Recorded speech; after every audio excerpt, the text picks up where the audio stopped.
Bueno, el peso es una fuerza que se le aplica a un objeto con masa a través de la gravedad. Es lo que provoca que un objeto como esta caja, se caiga. Para entenderlo bien, explicaremos lo que es masa y gravedad. La masa podría decirse que son las propiedades de un objeto que define la cantidad que es un objeto y de qué está compuesto. Y la gravedad, digamos que es un fenómeno que provoca atracciones de un objeto hacia un punto con diferente potencia, con diferente poder de atracción. El peso se calcula a través de esta fórmula que es masa por gravedad. Normalmente aquí en la Tierra la gravedad está definida por 9.8, que provoca que un objeto con masa, digamos, de 12 gramos, a multiplicar 12 por 9.8, nos da como resultado lo que sería el peso de dicho objeto.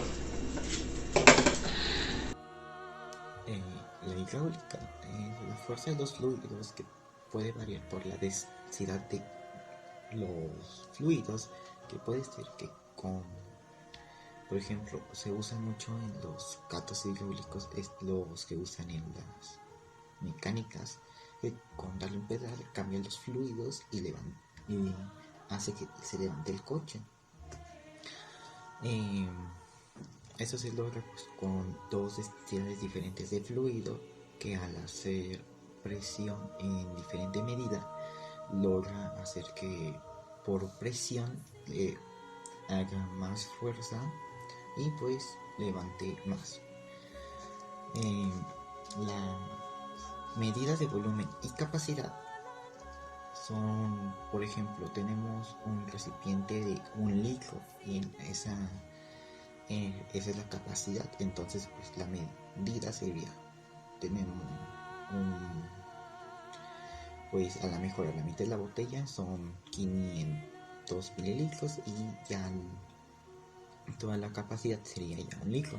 Entonces pues ya esa sería la, las medidas de volumen, porque pues estamos usando la mitad del volumen que le cabe a la botella, de la capacidad de la botella de 1 litro en este caso.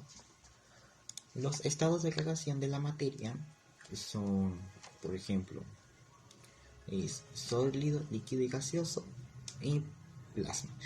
En este caso vamos a poner ejemplo el agua, que es algo muy simple. Entonces,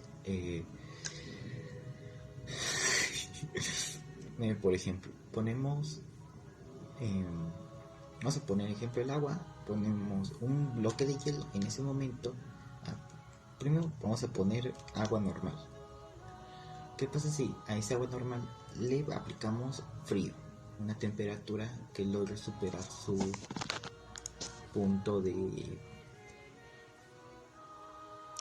temperatura más baja, que va a hacer que se empiece a empezar a congelar, por lo tanto se va a convertir en un hielo. Entonces no pasaría de ser de líquido a sólido. Lo que pasaría si aplicamos una temperatura que supere el punto de congelación, empezaría a derretirse, entonces se estaría pasando de sólido a líquido. ¿Y qué pasa si seguimos aplicando la temperatura alta? Logramos que de líquido empiece poco a poco a hervir y pase al estado gaseoso.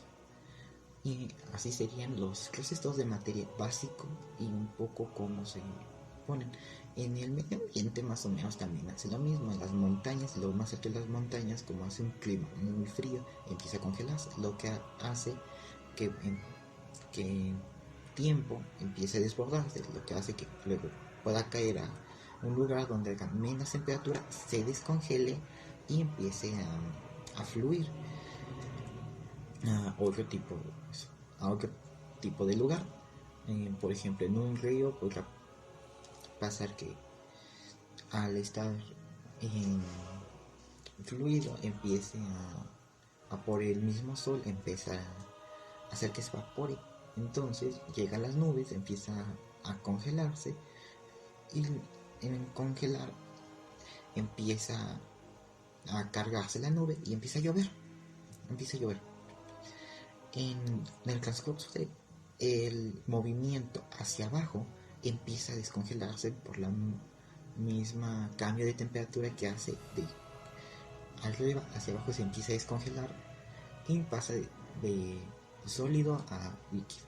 Entonces más o menos así sería un esquema no tan gráfico, pero estos son los métodos básicos de estos 3 temas que me tocaron. El flujo es la cantidad de masa en líquido que fluye a través de un tubo. Normalmente lo que sería líquido se calcula en litros, y para calcularlo se necesita el diámetro del tubo, el tiempo en el que está fluyendo el líquido, y de ahí se tiene que transformar los litros a kilogramos. Su fórmula tiene que ser, se tiene que calcular el diámetro, la velocidad y el tiempo. Bueno, aunque primero lo que se tiene que hacer es que de la velocidad se tiene que transformar más bien se tiene que sustituir a metros, el tiempo a segundos, y sacar también la densidad. Después de eso sería sacar el resultado de gasto, para que después de ahí se pueda sacar el de flujo. Todo esto tiene relación incluso con el sistema de medición, ya que puede variar en cada una de las sustituciones de entre fuerza, masa, velocidad, tiempo, área y sus variantes.